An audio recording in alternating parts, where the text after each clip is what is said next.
Ready? Play. Daniel Altmaier and Felix Auger-Aliassime in straights. Aliassime looked out of sorts and not on it today, really. And Altmaier played that level that he can play and seems to bring out like once every 3 weeks and then puts away for the next 2 weeks and then brings it back out again. Brendan, what are your thoughts? Well, I didn't catch too much of the match. I saw kind of the last few games, but no, me and Damien were talking about yesterday. I knew that was going to be a tough battle in terms of who was Gasquet was awaiting the winner here. And as you say, Altmaier can play at a high level on, slow, high bouncing clay.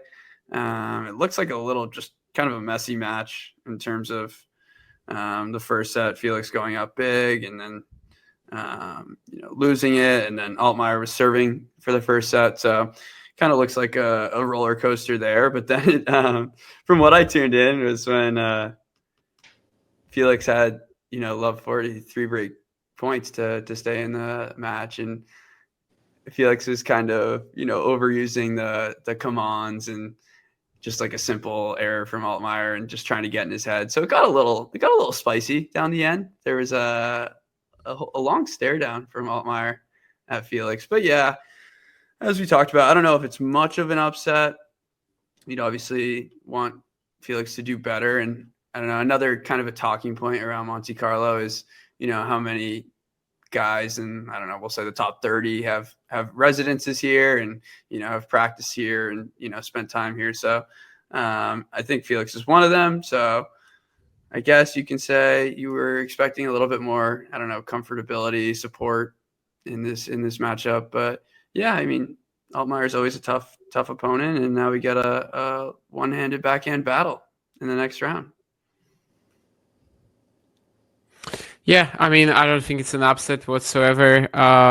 There was a comment as well from the producer who said that like the Giron upset or something, the Giron shock was a bigger, the Giron win over Shapo was a bigger shock or something like that. I mean, using the word shock for either case, no, sorry. Altmaier, very like good in these conditions, very like natural, talented shot maker with the defensive variety he brings into.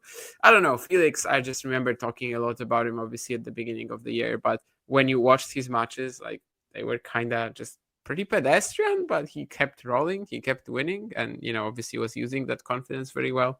But I'm not really surprised it came to a stop at some point. And Altmaier, nice opportunity for him drawing Felix in an event like this, and he managed to take it. Talking specifically ranking wise in terms of shock, using that word lightly. But now kind of gives an insight into Gasquet Altmaier, which is interesting, definitely. 2 one-handed backhands. I mean, Gasquet has to see this as an opportunity to go through again. Obviously played a pretty good level against Arnaldi. This isn't a unreachable task for Gasquet by any means. Yeah, not gonna be a shock if he wins, but I do think Altmaier is the favorite. I don't know, just one win for Gasquet, against someone who is so inconsistent like Arnaldi. It probably takes, something a little bit more, I guess, to beat someone like Altmaier. Should be fun though. The angles on the one-handers will be sick. Brenna, what did you think about? What do you think about Altmaier Gasquet? Yeah, I mean, I think there's going to be some fun points, of course, but yeah, with Altmaier, just the physical aspect to it all, maybe a little bit more consistent.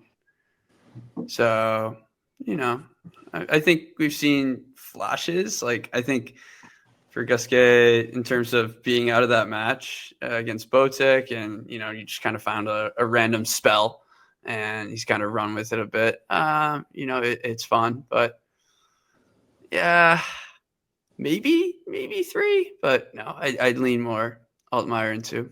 If you enjoyed this video, make sure you hit that like button Don't forget to subscribe and click that notification bell so you don't miss out on all things tennis.